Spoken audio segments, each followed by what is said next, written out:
Hey, how you doing today, guys? My name's Dylan Bennett. Today, I just want to talk to you a little bit about gun laws in Texas. Um, this is kind of a debated topic. However, we have gun laws that are current today in the state of Texas, and we also have laws that are going to be changing and going into effect actually September 1st of 2021.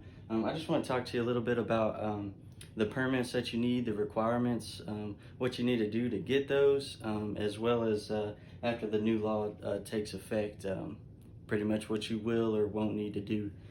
So I've broken this video down into pretty much four topics. Concealed carry, which is pretty self-explanatory. You pretty much any holster or shoulder straps, holsters that you would use, kind of like you see in movies. Um, Anything that's kind of stationary for your firearm, your handgun, that can just be concealed. And, if it's a waistband holster, you can just kind of pull your shirt over it. As well as the shoulder holsters if you're wearing either a heavy or light jacket or even a blazer for something like that. As for the open carry, very similar. This is just it's pretty much in plain sight. You walk around with a holster; it could be on your hip, as well as the shoulder holsters required by Texas for open carry. Obviously, just self-explanatory in the open and visible sight. Um, new carrying laws going into effect. I'll talk a little bit about that here in just a minute, but I'll talk about how that's going to change society, as well as what you will or won't need to do with these new laws. And then finally, we have carrying restrictions, which after you obtain the permits or whatever it is you need necessary to carry these firearms lawfully, kind of tell you what you don't need to do. So the first one, like I said, is open carry.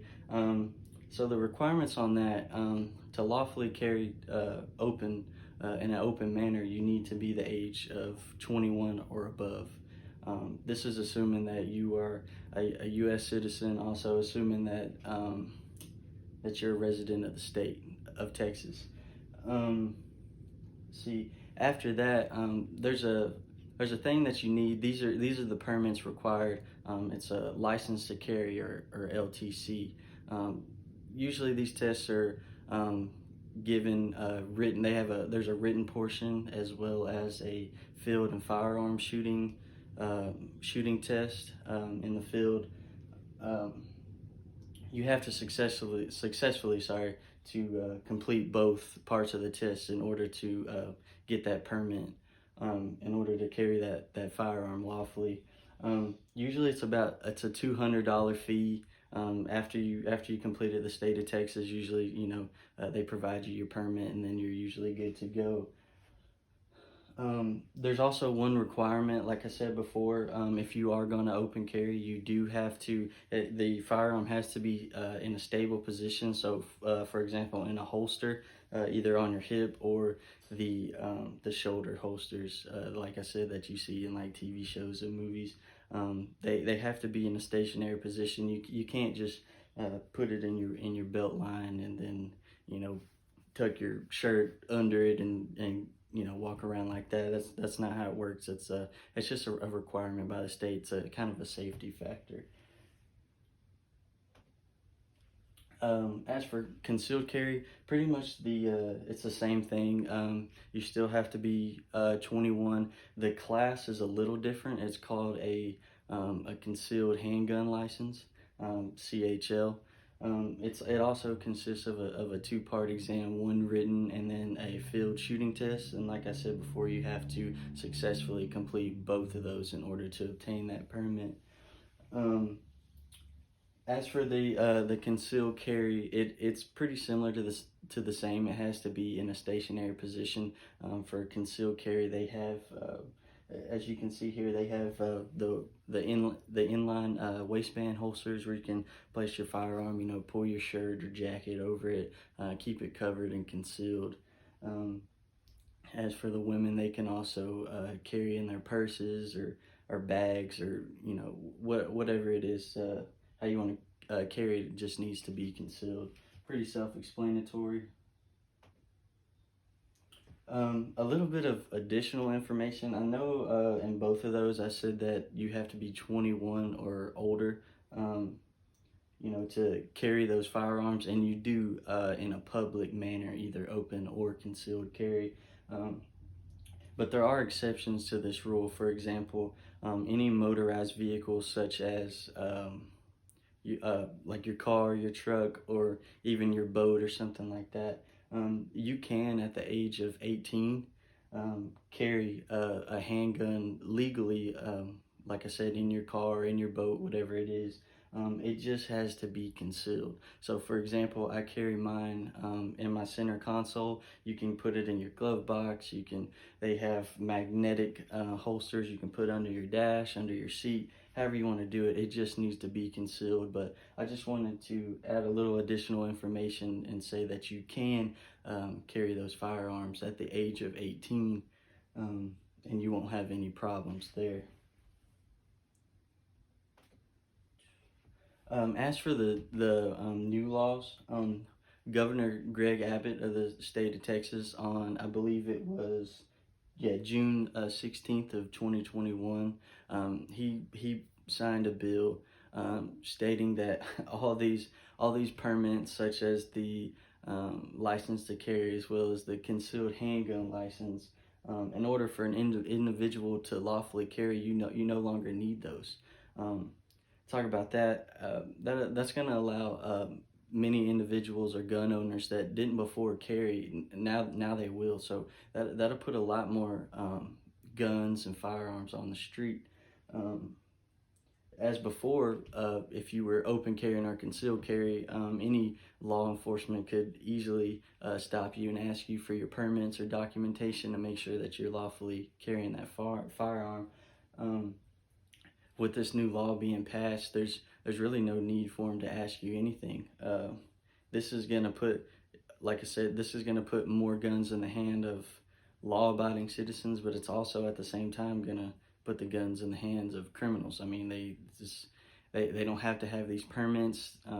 Obviously, you can't be a convicted felon and carrying these firearms, but like I said, if these permits aren't needed, then chances are law enforcement won't be questioning as many people. So it's more than likely that criminals or law-abiding citizens as well will be carrying these firearms more frequently. Now that we talked about how to obtain those permits, like I said, I don't know if I stated on the last slide, but that law that Biden, that bill that not Biden, sorry, Greg Abbott has passed it goes into effect on September 1st of 2021. So if you are planning to carry before that, absolutely make sure that you are, like I said, you have obtained either that LTC or CHL. You don't want to get in any trouble, because I promise you will. The restrictions on carrying, let's say you have that CHL, the LTC, or even you're going to decide to carry after September 1st of 2021, you're going to want to know a few things. There's a lot of don'ts that evolves around carrying a firearm. Disorderly conduct, this is it just outlines the criminal offense of discharging or displaying your firearm, especially in a public manner. So if you're concealed carrying, you don't want to be waving your gun around and stuff like that, and you definitely don't want to discharge your firearm in an unsafe act, especially when you don't need to. This can result in very strong criminal action towards you. There's also places weapons prohibited, which there's a list of many more, but this is just to state a few. But if you go to any school or whatever, places like that, you'll see posted signs where it says a gun-free zone or stuff like that. We've all seen them. You can absolutely do not carry your firearm concealed, open, whatever, in those places. With that being said, also heavy fees as long as or as well as criminal charges. Yeah, you'll see. It's just, please just don't do it. Um, with that being said, as we talked about before, on September 1st of 2021, our world will be changing. It's just something to think about in your day-to-day life. Society will change. More people will be carrying these weapons. They'll be all over the place, and they're already all over the place. I'm sure there's plenty of people in your classes that carry, and you have no idea that they do. Um, it's just something to think about. I hope I provided enough information, to kind of satisfy your needs if you are considering about carrying. I'd like to, encouraging it is something that I like to do, but at the same time, I understand from the other argument's perspective. Anyways, I hope I provided you with enough information. Have a great day, guys.